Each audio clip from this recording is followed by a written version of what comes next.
MSW Media.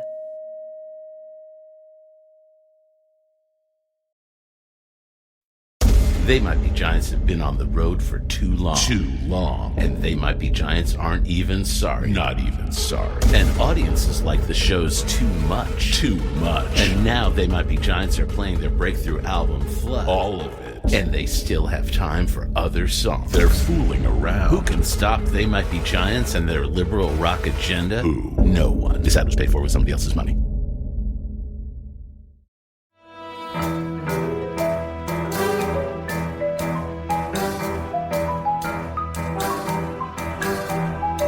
The rule of law is not just some lawyer's turn of phrase.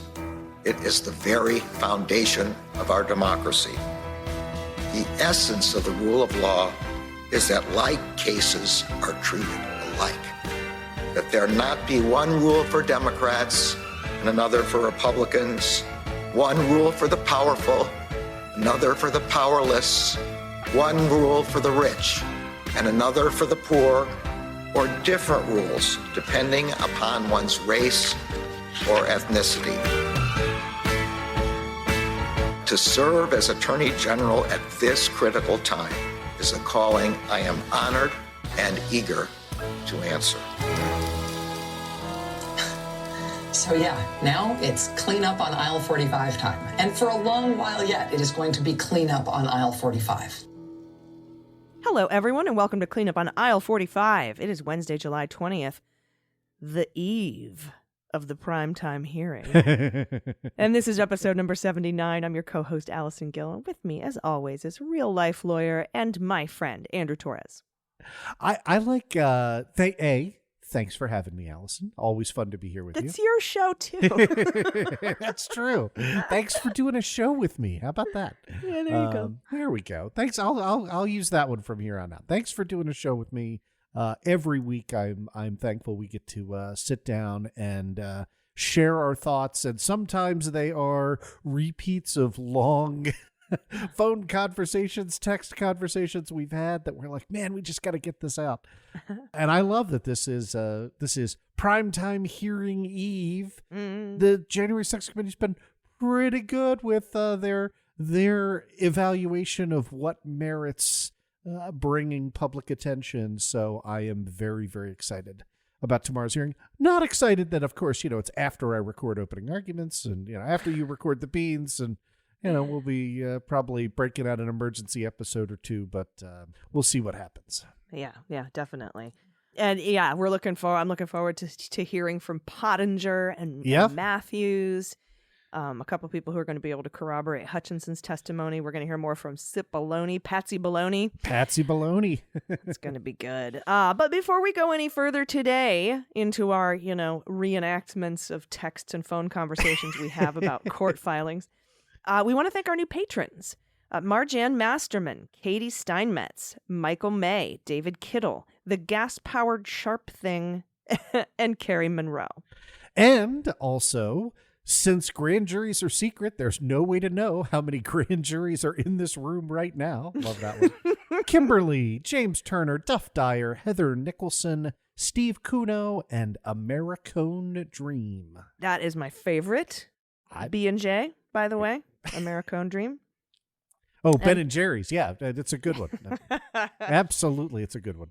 And thanks to all of you. Seriously, thank you so much. And remember, you too can get a shout out by heading over to the patreon.com/aisle45pod and pledging as little as $1 an episode. You'll get the ad-free version of the show. You'll get our bonus Zoom calls and stuff. And we just stuff. We deliberately, you have a lawyer on the show, so our promises are deliberately vague. Mm-hmm. There you go. Thank you. And now on with the show. So, breaking news late Monday night. Making my life miserable. Yeah, mine too. And don't you dare get me wrong. I am in love with Rachel Maddow. Sure. I love her. I love her life. I love her fishing. I love everything she does. I love the way she starts in 1962 and brings us up to the present. I love the cocktail hour. Yeah, no, that is always a good time. But last night, the Rachel Maddow Show uncovered a 2-page memo from Merrick Garland, our Attorney General, on election year sensitivities. that has a lot of people wondering if it's a statement about indicting or not indicting Donald Trump in connection with the January 6th investigation. The memo is now public. We've reviewed it, and we're prepared to say, no, it does not. Right. There are really 3 things this memo does, and we're going to work through all of them for you because I promised this. I promised everybody. As soon as that memo came out, they all came over to my Twitter feed and said, "What say you, Gill? What say you about this memo?" So here we go. Yeah. So first things first, this is a 2-page memo, but pretty much the entire second page is about the Hatch Act. I know you have thoughts about this, Allison. But our listeners might recall the Hatch Act from such Donald Trump things as Kellyanne Conway violating the Hatch Act more than 60 times and then saying, "Ooh, let me know when the jail sentence starts," right? So the Hatch Act is 5 U.S.C. section 7321 et sec. It's a good thing, right? It is designed to prevent executive branch employees from doing 2 things. A, engaging in partisan political activities while they're on duty, or B, using federal resources, the imprimatur of their office, for those partisan political activities.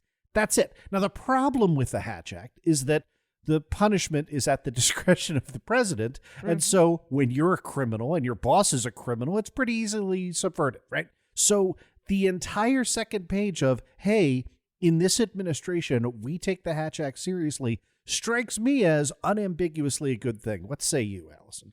Yeah, and you might ask, well, how does it violate the Hatch Act to, investigate criminals? It doesn't. What violates the Hatch Act is when you open investigations into someone for political purposes, strictly for political purposes. It's been the DOJ policy for a very, very long time.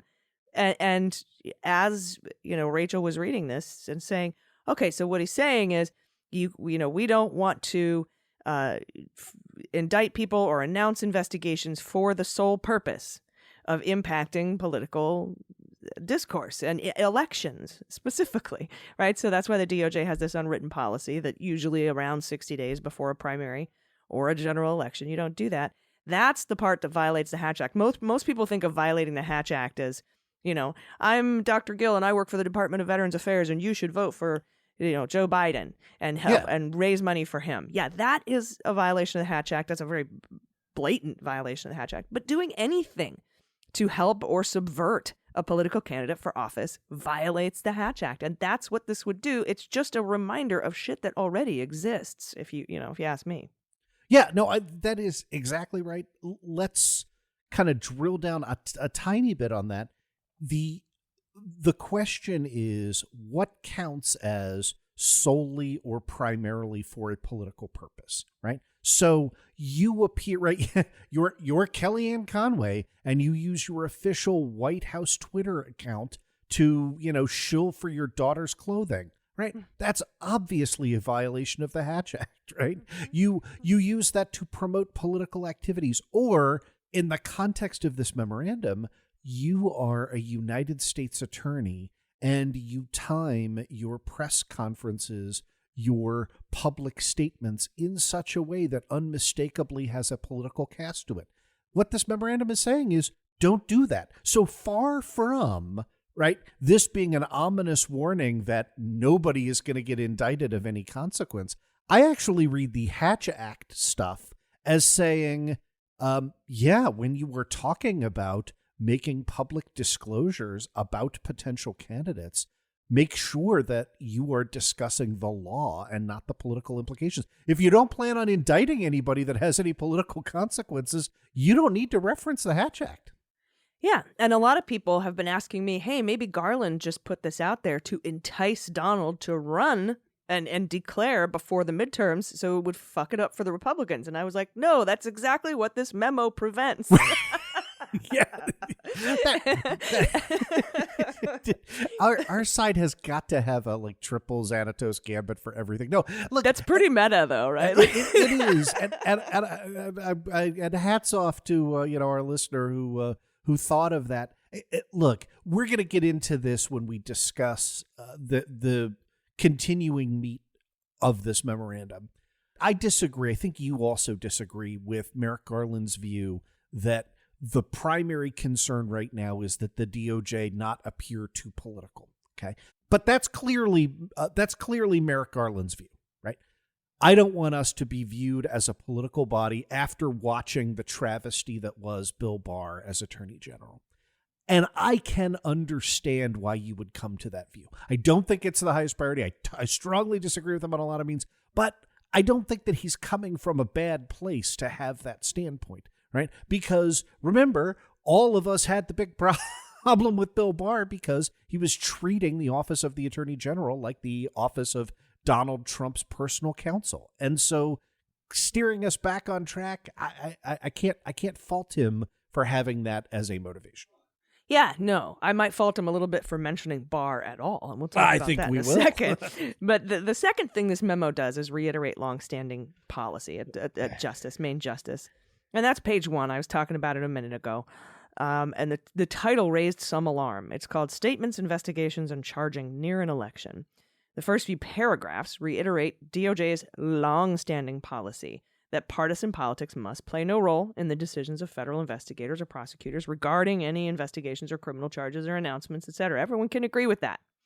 Law enforcement officers and prosecutors may never select the timing, as you said, of public statements, attributed or not, investigative steps, criminal charges, or any other action in any matter or case for the purpose of affecting an election. You can do it for the purpose of the rule of law. Right. But you can't do it for the purpose of affecting an election. Like you said, you can't time it so your lawyer's announcement comes out and, screws somebody over for their political campaign, or for the purpose of giving an advantage or disadvantage to a candidate, right? And there's kind of two different things subsumed in that idea, isn't there? Yeah. So the first, and again, these are, you just read that word for word from section 1 of the memo. We want to be clear, right? We're not adding or taking away from anything that Garland has said. He cites to 2 authorities here. I'm going to take them backwards. The first is consult section 9-85 of the Justice Manual, right? And section 9-85 is the longstanding policy that says, hey, if you've got a question, you should discuss it with the Public Integrity Section, or PIN. Gosh, this was just made for me. So when you say put a pin in that, the Public Integrity Section of the Criminal Division of the DOJ. And that is, in fact, the second piece of guidance that Garland gives her. So it all converges on, hey, go talk to PIN before you investigate political crimes in an election year, and talk to PIN when you are navigating through a difficult time period, right? And again, want to be clear, this is long-standing policy. This is not a change in any way from any prior DOJ, other than, this DOJ is not in the pocket of a corrupt criminal president. Yeah, before Garland put this memo out, the prosecutors in the Middle District of Florida would have had to go to Penn and probably the Attorney General if they wanted to indict Matt Gaetz, because we are within the window of the primary election down in Florida. Yep. And then right after that, we will be within the window of the general election down in Florida. And part of me wonders if this wasn't kind of written for him in the first place, because, they've been trying to push back Greenberg's sentencing. I think if they were going to charge Gaetz, they wanted to get that trial in before his sentencing so that they could have the full cooperation to be considered at his sentencing. And the judge is like, guys, it's been a fucking year. We're doing this on December 1st. And they're like, we can't possibly get Matt Gaetz tried by December 1st, you crazy person. And he's like, I'm sorry, I don't care. You can always come back with a 35 whatever amendment to sentencing if he cooperates and does a good job. We could change his sentence after that. He didn't say that, but that's I'm gaming out a hypothetical here, because you don't want to indict Matt Gaetz close to his primary. Now, a lot of people might say, and Andrew, what would you say to this? A lot of people might say, I want all the facts. I want to know Gaetz is a criminal before I go into the voting booth. And I get that. So what's the answer there? I get that too. And, we could do an entire episode on what's up with the Gaetz lack of prosecution. Okay. Yeah, so I know. Let's leave that specific investigation to the side, because I have real questions about the delay. But it is for any race. It is trivially easy. Look at the party where, in response to every announcement by the January 6th committee, what have you seen by the Republicans? You've seen, yeah, but what about Hunter Biden's laptop, blah, blah, blah. And so if you normalize the Department of Justice arresting political candidates prior to a primary, right? Indicting or arresting political candidates right before their primary. Just imagine what happens if you turn that power over to the other side. Right. What we call the shoes on the other foot syndrome. And for everybody who says, yeah, but they're just going to do that anyway the next time the Republicans take power.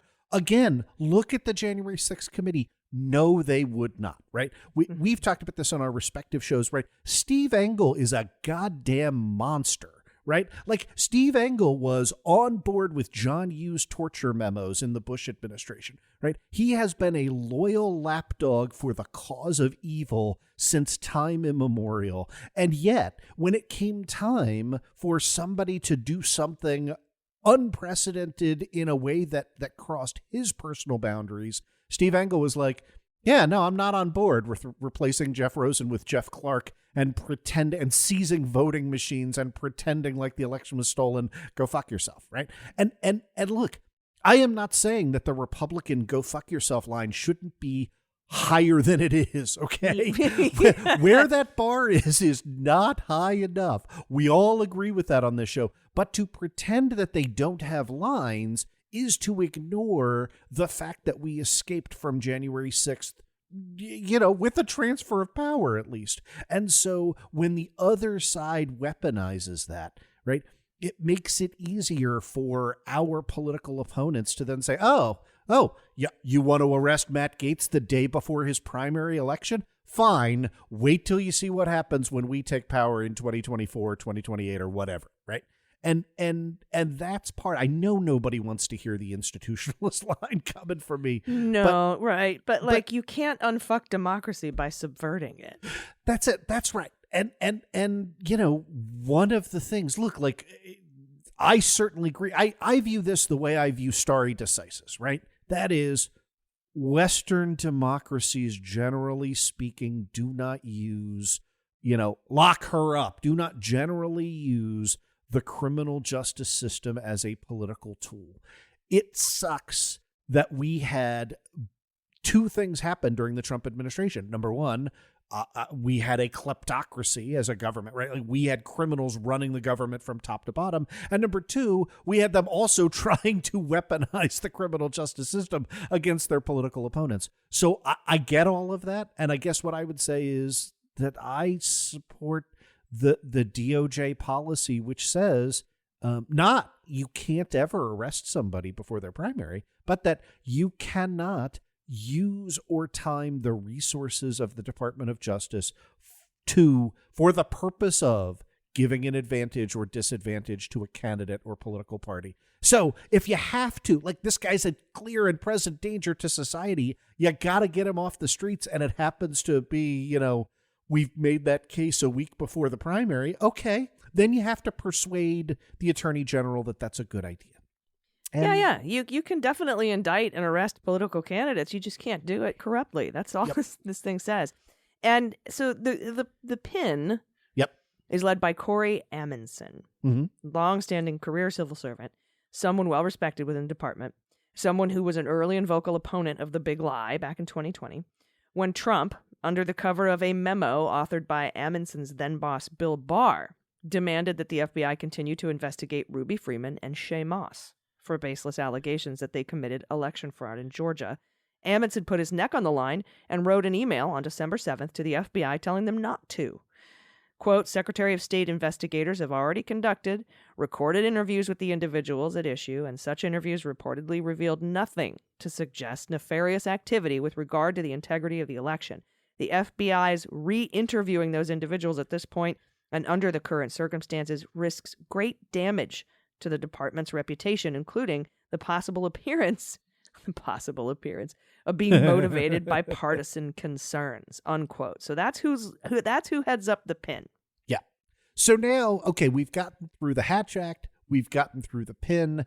That leaves us with the third part, the genuinely controversial part of this memo, and one that I gotta say, I agree with you. I love Rachel Maddow, but I think she really misrepresented this. I understand. I get it. Okay. So let's drill down on the memo. It's the last paragraph of page 1. Let me read it to you in its entirety. This is it. This is the troubling part of the memorandum if you are on the left with us.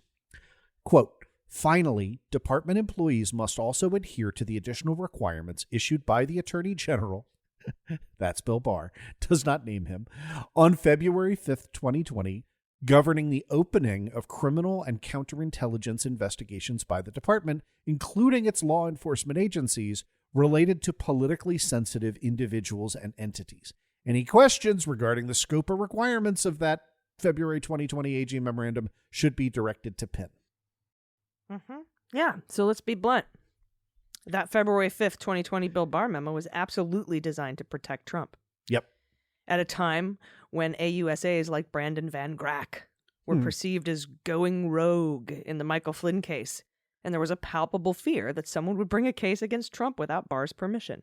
To do so, the memo required 3 things: that any investigation into a declared candidate for president or vice president, a presidential campaign, or a senior staffer must get written approval from the Attorney General.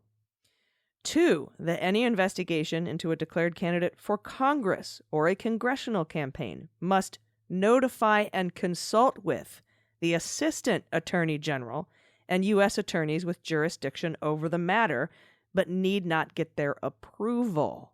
And 3, that any investigation into illegal campaign contributions or expenditures must give written notice, but need not consult or get approval from the Assistant Attorney General and U.S. attorneys with jurisdiction.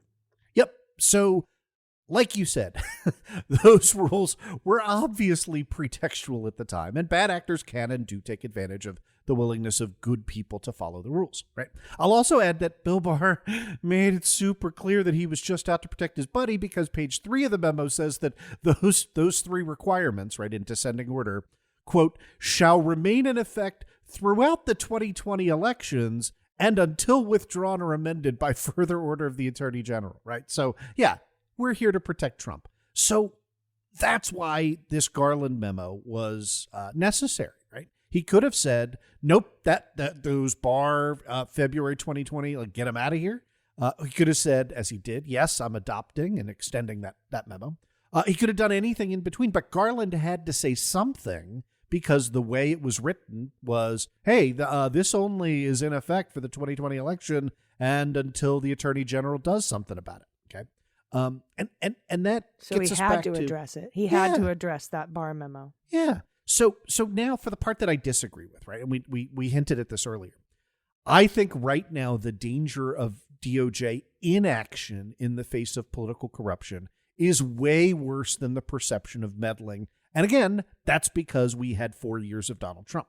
But, in 20, the flip side of the argument is, think of how you felt in 2016 every single time Jim Comey was like, I have another missive that I would like to read about Hillary Clinton's emails.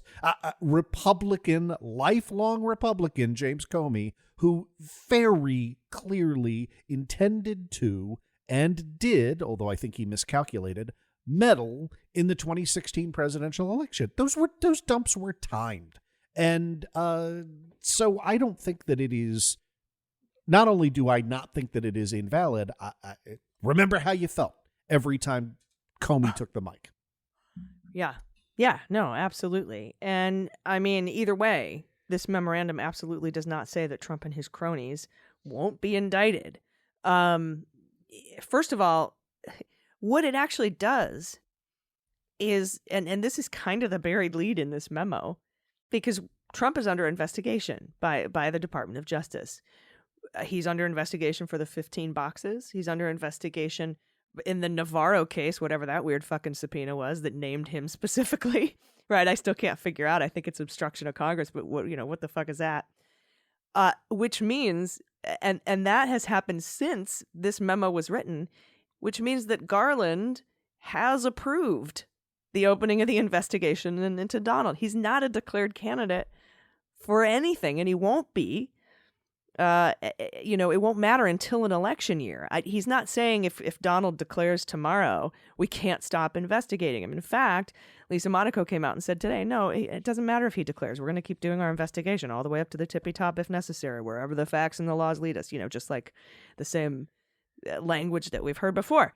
So this memo has absolutely nothing to do with Trump being investigated, opening an investigation of Trump, continuing an investigation in Trump, or indicting Trump, does it? Yeah, no, I agree with that entirely. Again, Trump could become a declared presidential candidate tomorrow. That announcement probably is coming fairly soon, right? Good. I hope it comes before the midterms. Yeah, I know. And all that would do is add on the requirement that Merrick Garland sign off in writing on any forthcoming investigation. Well, I gotta tell you, like, I much as I love Matthew Graves, like, I think that was probably in the cards anyway, right? That's already has to happen. Do you think, really honestly, everyone listening, that the DC U.S. attorney in Wyndham could just be like, let's indict him? You want to tell Merrick? Nah. That is fucking the dumbest thing I've ever heard in my whole life. Yeah. It's like this conversation I've been having with folks like Asha Rangappa. There's three specific instances in which the DOJ can announce an investigation into somebody. And I think that the times meet those qualifications. So I'm like I'm sending emails and calling him like, just announce the investigation into Trump. Because before it's like, and we always say a million times, like, you don't want to announce an investigation because it could jeopardize the prosecution, right? But in this particular case, I don't think Donald would be like, oh, dang, I had no idea they were looking at me. I should start destroying evidence now, It wouldn't, I don't think it would make a lick of difference, but I think it would give everybody a little bit of a sigh of relief if they knew that Trump was being investigated, even though you and I know he already is. Yep. I think that announcement could go really far, but I don't think, because he wants to avoid being political so badly, I don't think he's going to make that kind of an announcement. And as long as he indicts the shit out of everybody, I'm fine with it.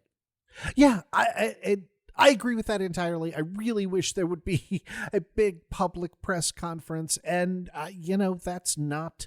That isn't. He might appoint a special prosecutor. He might appoint a special counsel, which I think he should have done a year ago. But that might happen. He might come out and say, we got all the stuff from the Office of Inspector General. Remember on January 25th when I tasked the Office of Inspector General for Department of Justice to look into, former Trump DOJ and current Trump DOJ officials. He didn't say Trump, but, former and current DOJ officials for anything, trying to overturn the election results of 2020. And, the OIG, Garland said in November when he testified in front of the Congress, he's like, whatever his recommendations are, I will take them and run with them. I'm not going to stop. I'm not going to say no. And I'm not curtailing this investigation in any way, shape, or form. And so the OIG they're the ones who knocked on pantsless Clark's door and, went in and got his stuff. They're the ones who exacted the Eastman search warrant for his phone. And so I can see a situation in which the Office of Inspector General makes criminal referrals to the Department of Justice, and then they go from there. You know what I'm saying? It's like that's kind of, unless they're just using the Office of Inspector General because they're short on resources, but they're not going to do this without going through the Attorney General. This is too big of a case. And that dovetails with breaking news from today, Tuesday, as we record this, that the Secret Service has turned over 0 emails from January 5th and 6th, 0 text messages, I should say. And that's it. Not only so implausible, right? Like that has to lead to an investigation as to whether there was spoliation of evidence. One has been opened. The National Archives has opened one, which I'm like, yeah, really? I know. The National Archives? Aren't those the guys that waited a year to tell the Department of Justice that Donald had 15 boxes stashed under the omelet bar full of top secret documents down in Florida? I don't know how I feel about the history cops taking this one, but it is being investigated. Maybe they have the best sort of data retrieval experts, right? Who knows? Well, they did say, what they actually said was investigate yourself. Yeah, right. And so, okay. DHS, gonna investigate. U.S. Secret Service gonna investigate yourself. They've already changed their story 8 times. Anyway, that strikes me as you want to get the IG involved, but again, sort of beyond the scope of what we're talking about here. But couple that with the sort of bombshell announcement by Liz Cheney at the conclusion of last Thursday's hearing that Donald Trump has already attempted to call at least one witness in the in connection with the January 6th hearings. That you said this you texted it to me, I think, at the time of. Hey, the cover up is always worse than the crime, and so there's a whole of half of the fucking Mueller report is about obstruction. Yep, and it's the meaty half. Now some people are volume 1 people. I'm a volume 2 person.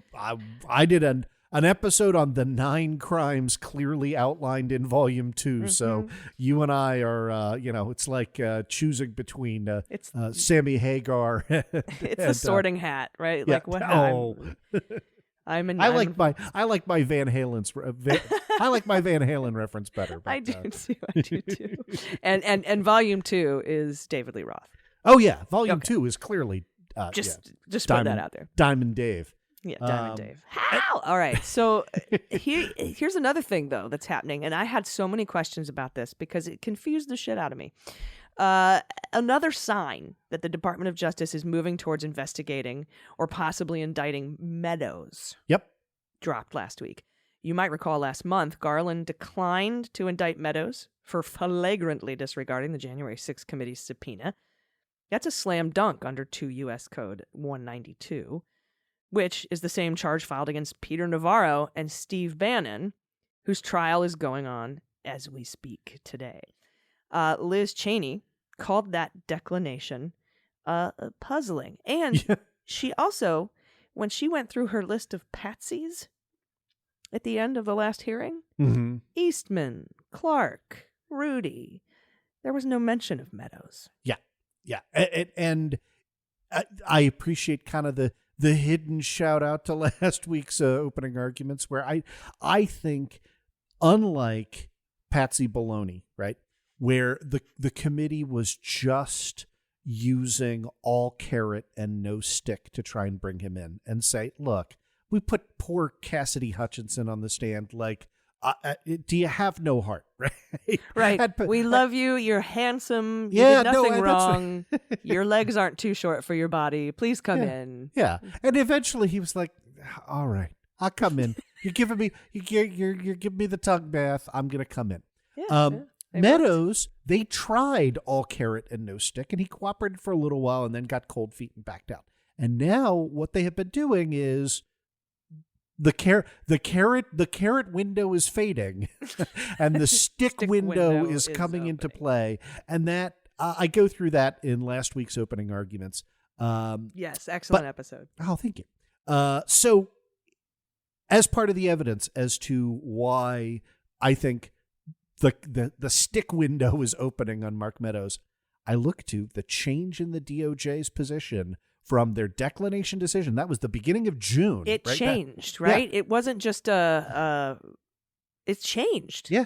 This was 6 weeks ago. And again, they can do that because a declination decision is governed by prosecutorial discretion. And so long as you were still within the window of the statute of limitations, you can say, oh, yeah, no, we changed our mind on that. Right? Yeah, and I think what's interesting, too, is that there's been recent public reporting that Wyndham, the guy who they brought in to be in charge of, like, Team 2, the whole, not the boots on the ground investigation, the higher level conspiratorial, the hub and spoke shit, that guy, public reporting says when he first got to the department, people were like, "No, we're not even talking about Trump. We're not even talking about Trump right now."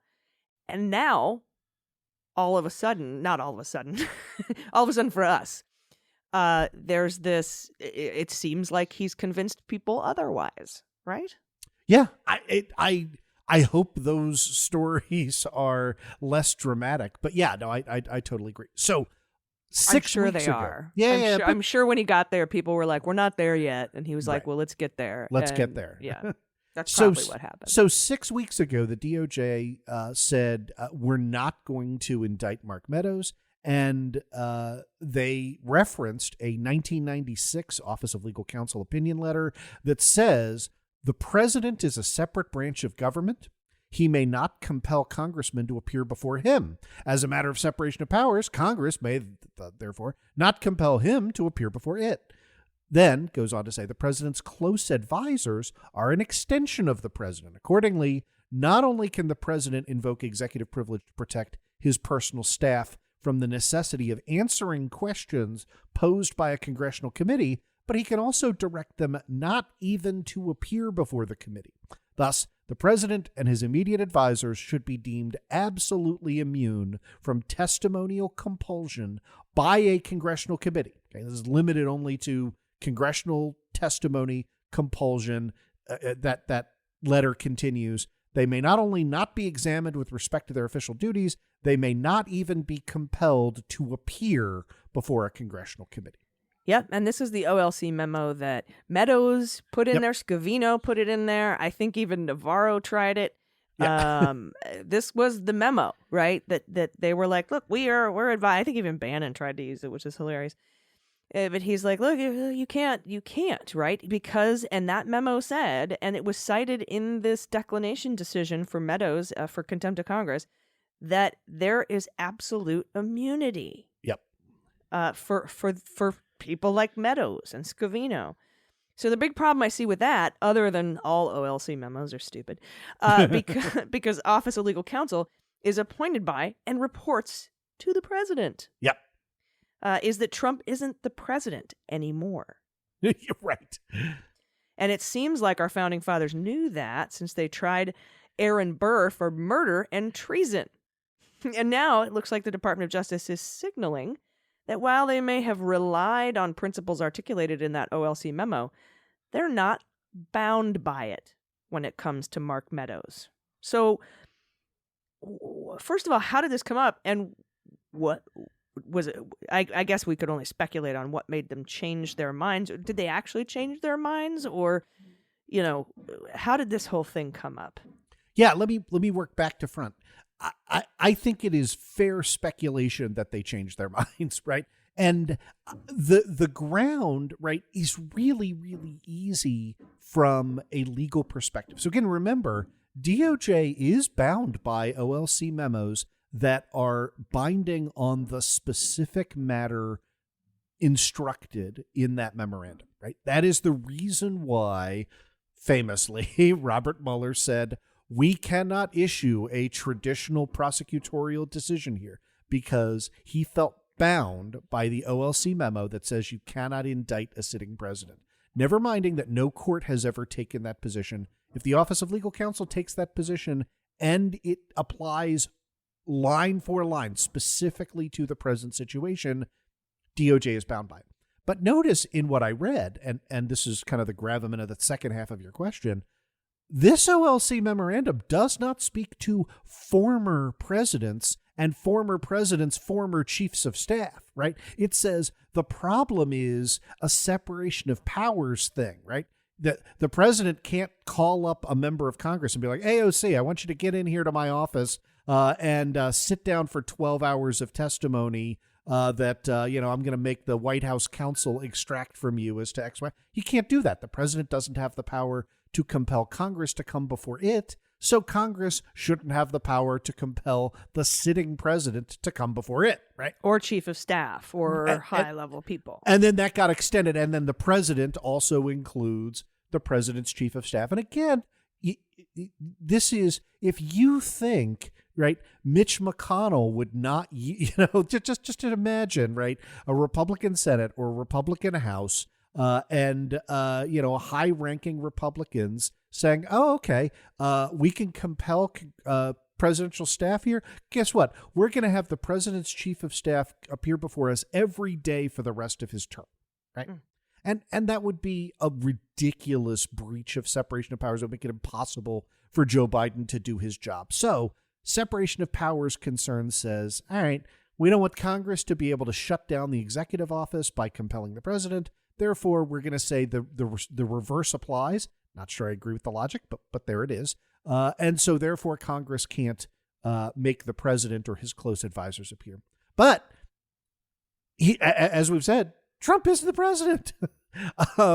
So right, they all sat down and had a meeting and said, we don't think this applies. Yeah, that's exactly right. And here's Garland agreed. Yes, signed off on this filing. So now let me get back. That was then the first half of your question. Yeah. Here's how this came about. Okay. So after receiving the subpoena from the January 6th committee, right? That was when Meadows had begun his voluntary cooperation and then rescinded it. And then the committee was like, okay, fine, we're going to subpoena you to testify. And then Meadows was like, oh, yeah, well, then fine, I'm just going to ignore it. And I'm going to bring a lawsuit in U.S. District Court for the District of Columbia before, I should add, Judge Carl Nichols, the Trump appointee who is the present presiding judge in the Steve Bannon trial, right? The one who said, I agree, after Steve Bannon's lawyer, like he ruled against all of Steve Bannon's motions in limine, and Steve Bannon's lawyer grumbled like, I don't see why we should even bother going to trial if I can't present any of my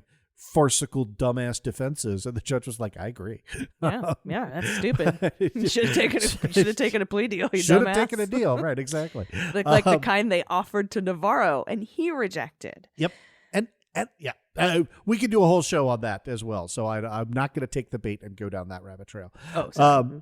No, it's good. So Meadows brings a declaratory judgment, DJ suit, and says, hey, I want a ruling from you that I am immune from testimony. And Judge Nichols 3 weeks ago said, looked over at the DOJ and said, what say you? Yeah, exactly. Looks like all of the arguments that are being raised by Mark Meadows depend on that OLC memo, that 1996 OLC memo, or related memoranda, the one that I read to you about 5 minutes ago. So it, quote, invited the Department of Justice to file an amicus brief on or before July 15th. And the Department of Justice did exactly that.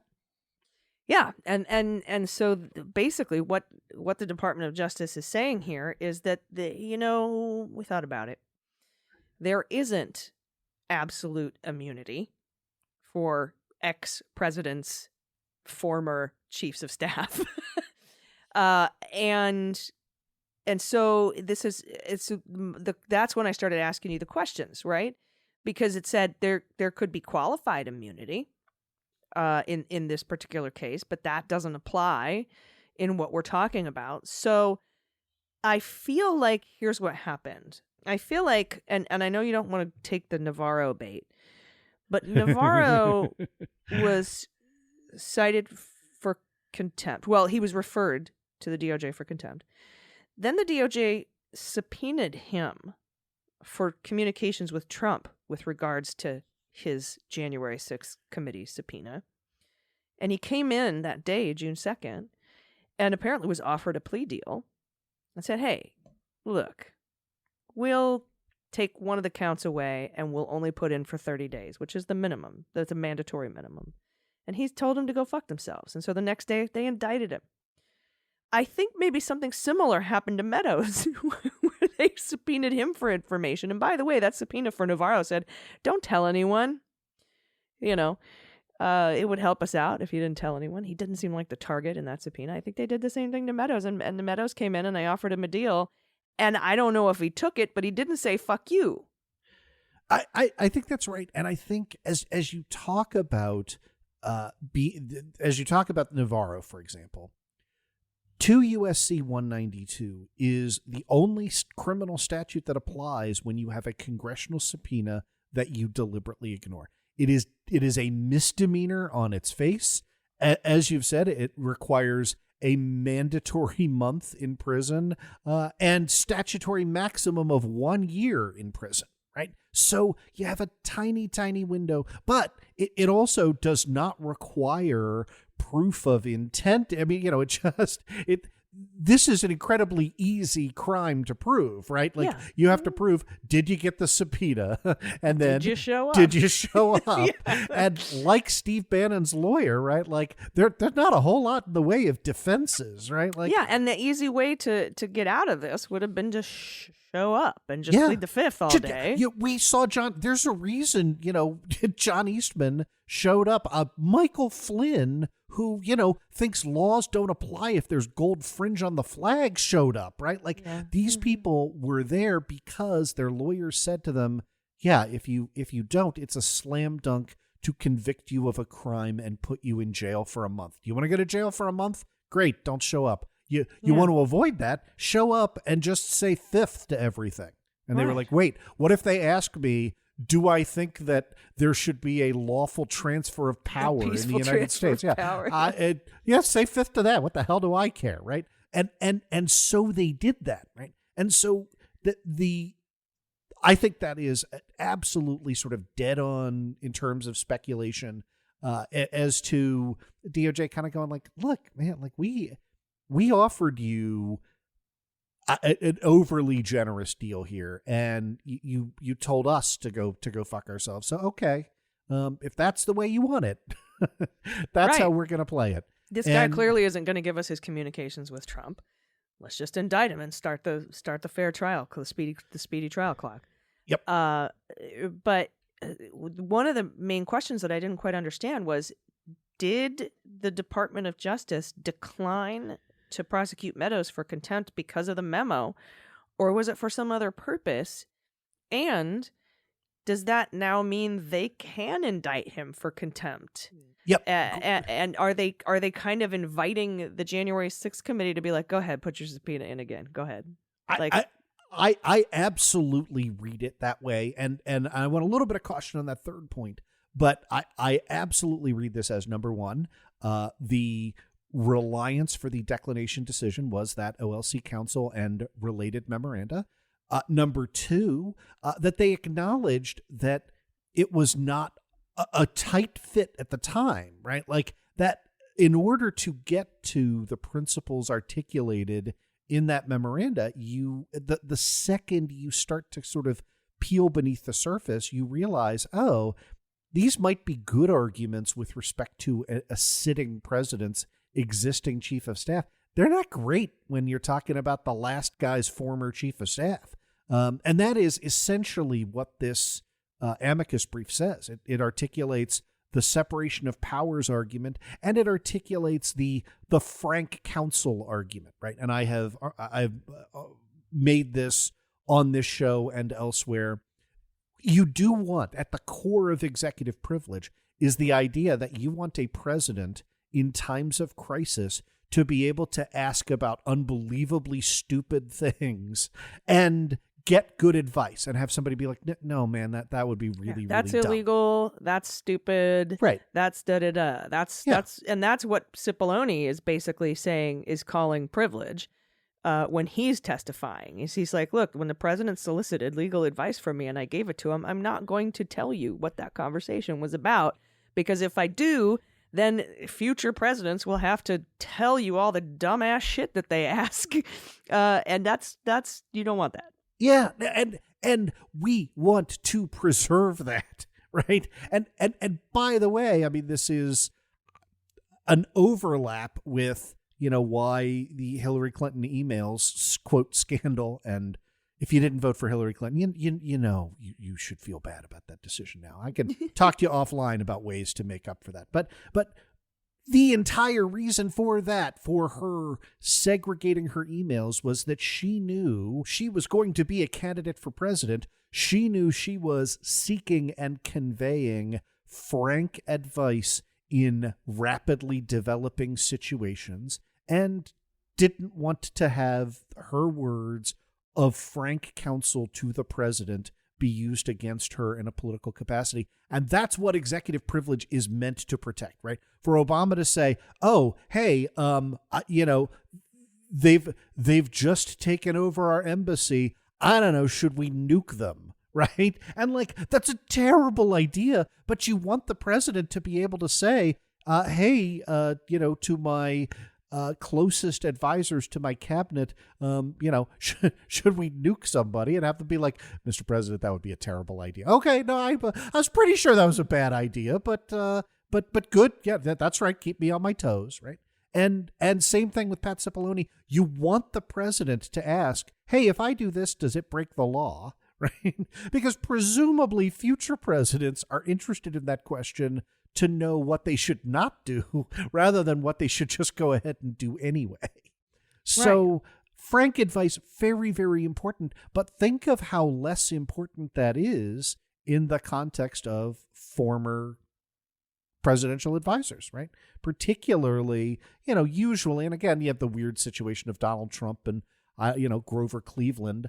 But generally speaking, like, you lose that election and, that's the end of your time in elective office. So embarrassing the last guy is less important in, terms of constitutional debate than embarrassing the current guy, which is crucially important. So. Yeah. And another question I had was, how do you know? You had said that this shows that the DOJ changed their mind on what the memo meant.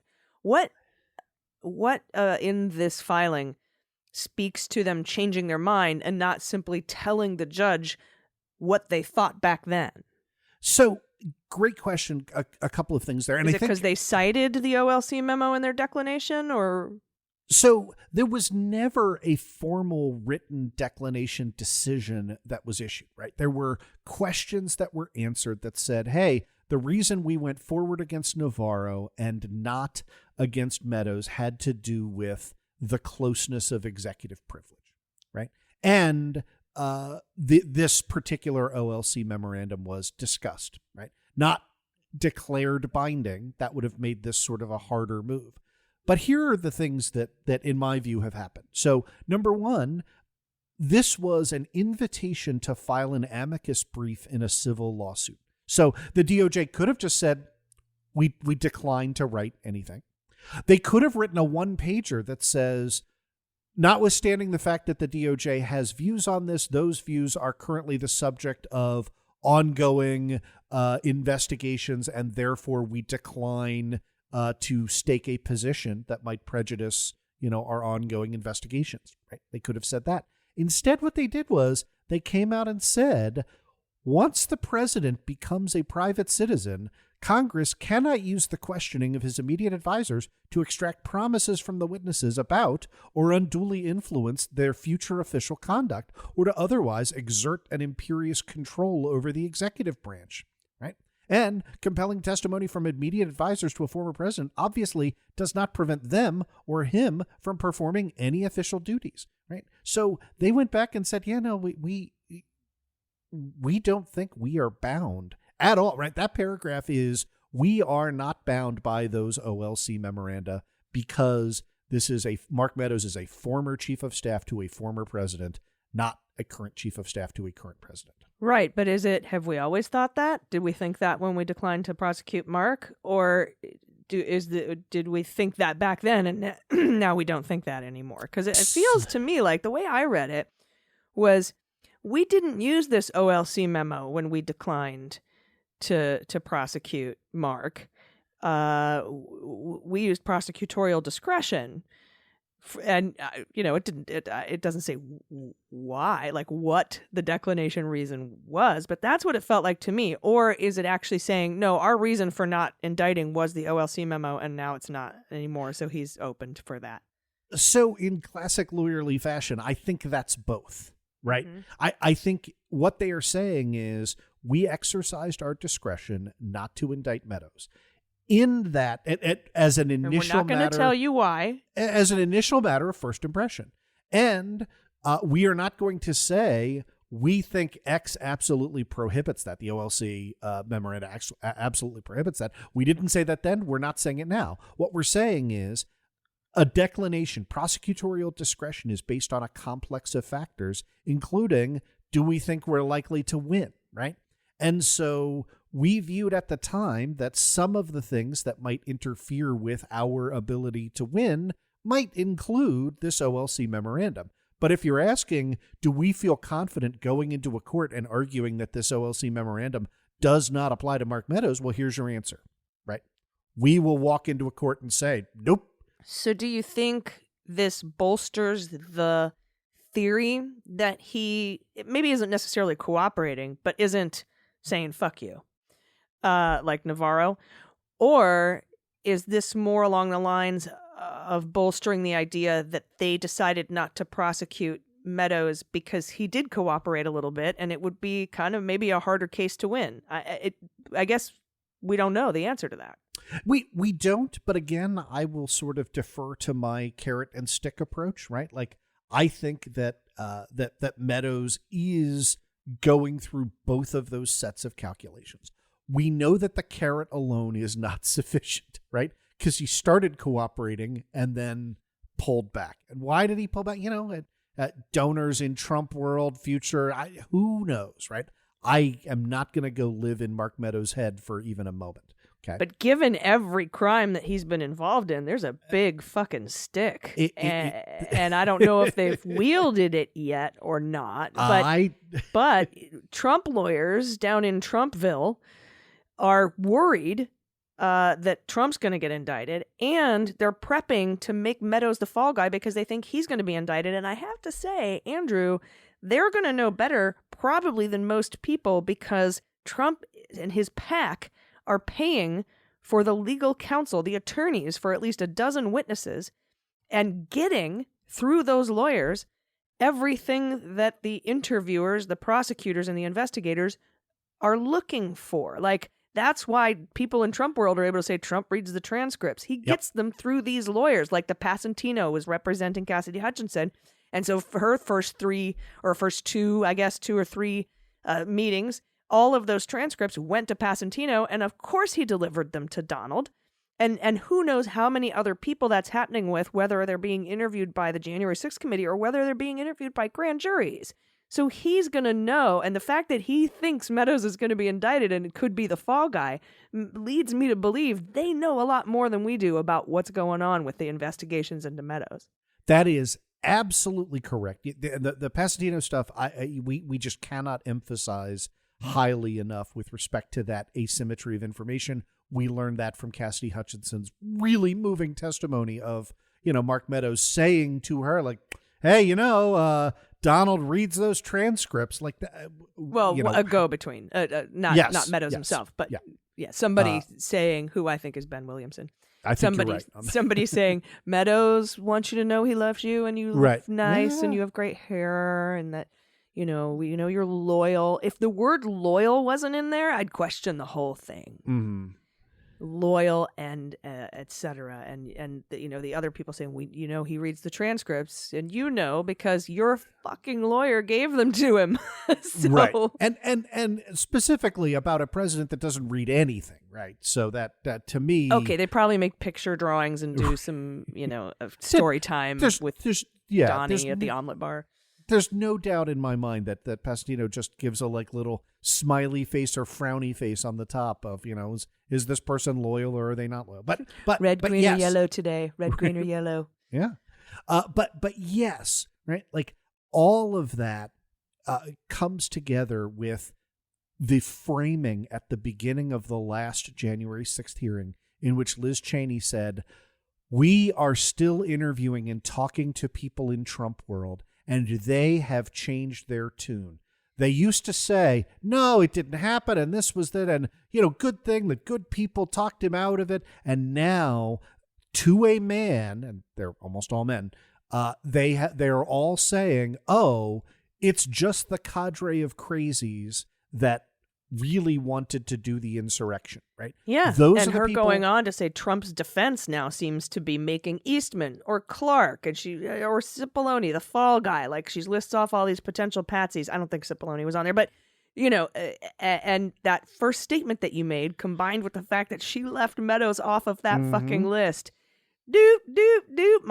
I had the sirens and all sorts of things happening in my head at that moment. Me too. That is, I think, and I said this on OA, that to me was the balance between the carrot and stick. She did not say Mark Meadows in that list, but if you're Mark Meadows and you are watching and listening and reading these reading the transcripts of the committee hearings, which you are, right? Because you committed crimes in connection with these hearings and they've treated you real well so far, despite the fact that the documents are really, really bad for you, right? despite the fact that in January you are saying, hey, to Richard Engel, to Steve Engel and to Rich Donahue and Jeff Rosen, hey, have Jeff Clark investigate this nonsense claim in Georgia that Cleta Mitchell referred to me. That there's an email with Mark Meadows' name on that dated January 1, okay? Long after he knows the election's over, the electors have been chosen, right? Like, it's done, it's over, and you are still saying, hey, go out and, why don't you go lean hard into Ruby Freeman again, which is, what it's asking him to do. They've deliberately downplayed his role. They have deliberately downplayed those documents. That's the carrot part. The stick part is you will be, if this breaks up, if your failure to testify means that Trump skates on this and the highest that we can go is crazy world, guess what? That population includes you, Mark. Yeah, it's the crazy world population, you. Yeah. Yeah, also of note, Judge Carter didn't mention Meadows at all, really, Yep. when talking about the Eastman-Trump scheme. So he's just sort of been real quiet, sort of flying under the radar. In my head, there's no way he's not at least in talks with the Department of Justice about what's coming down the pike. There's just no way. And I think that it's very interesting that this DOJ filing came out. Kind of solidifies everything that we said about the fact that this investigation will continue regardless of this memo that everybody's freaking out about from Merrick Garland, and that, Meadows isn't subject to absolute immunity when it comes to the executive branch or congressional testimony. And so that opens the door for Congress to be like, come on in. Yep. I think that's right. And look, Mark Meadows is, rather like Patsy Baloney, the Forrest Gump of Trump in terms of he's at ground zero on everything. He's chief of staff to the president, right? He was the guy relaying all of the crazy requests up to January 6th to everybody. He was the guy who was point person on Trump's speech. I mean, he wanted to go to the Willard on the 5th. Yeah. The war and room. Hutchinson, a 25-year-old idiot, is like, maybe not the best idea. Yeah. And of course, when they brought up that phone conversation that he had for 30 minutes in the car where he kept slamming the door on Cassidy Hutchinson, that wouldn't have been brought up if they didn't know who he was talking to. Yep. So it's, I think, and of course, Carol Leonnig, who has her finger on the pulse of what's going on in the Department of Justice more than I do, told Deadline White House, keep your eyes out for more from the DOJ. And then she said very deliberately and slowly, that is my opinion, my informed opinion, and my informed characterization, so to speak, of what Department of Justice is doing. And so I think we might be about to get some pretty big news with regards to Meadows, because Meadows and Trump have nothing to do with the fucking midterm elections. So there's no political weight here, no political interference, no political issue, no violation of the Hatch Act, etc. He hasn't even declared. I hope he declares before the midterms. That would be a very big, huge present for the Democrats. But anyway, thank you so much for explaining that to me, because I was like, what are they saying? Did they say it before? Are they saying it now? Did they change their mind? So I appreciate you running through that with me. Yeah, I just want to leave you with one more thing, which is Mark Meadows is represented by George J. Terwilliger III. Who is famous for saying, look, I am not Sidney Powell. I am not Rudy Giuliani. I am not Lynn Wood. I am George Terwilliger III. And the Terwilligers, now again, Bill, put the Bill Barr sized error bars on this, but I mean, it has been an AUSA. The Terwilligers are deeply rooted in institutional Republican politics. They are not Trumpers. They are not. He's not one of the lawyers that Trump's paying for. Nope. He's not the Pasentinos of the world. So then you might say, well, how do you know that Trump is getting information on Meadows? Well, I'm sure there are billions of people that he's paying that have been interviewed about Meadows that aren't Meadows. Yeah. And Meadows has not publicly broken from the president, right? So there are lots and lots of ways in which this is a very, very tough situation if you are Mark Meadows to have to try and make it it's easy for me. It's easy to me. It's a glaringly easy choice to me. Just tell everybody the truth. What are you going to run for president one day and you're not going to have the Trump base there? You're already hated. There's no coming back from this. The only way you're going to get a nice job commentating for a news network and maybe a book deal is if you take the John Dean route and not the John Mitchell route, because you will be in the dustbin of history and in prison. Although, you might have to plead guilty and go to jail for a little bit. But that substantialness, the absolute substantial help that he could give to the Department of Justice would lower his sentence considerably.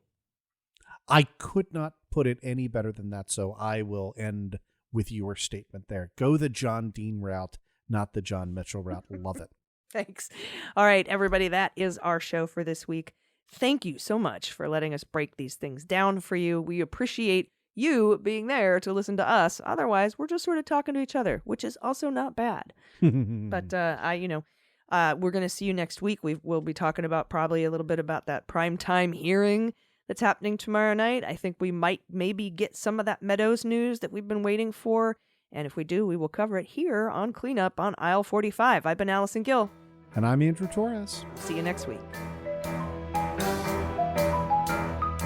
Cleanup on Aisle 45 is written, researched, and produced by Allison Gill and Andrew Torrez with editing by Molly Hockey. Our art and logo design are by Joelle Reeder and Moxie Design Studios, and our music is composed and performed by Adam Orr. Cleanup on Aisle 45 is a proud member of the MSW Media Network, a collection of creator-owned podcasts dedicated to news, politics, and justice. For more information, visit mswmedia.com.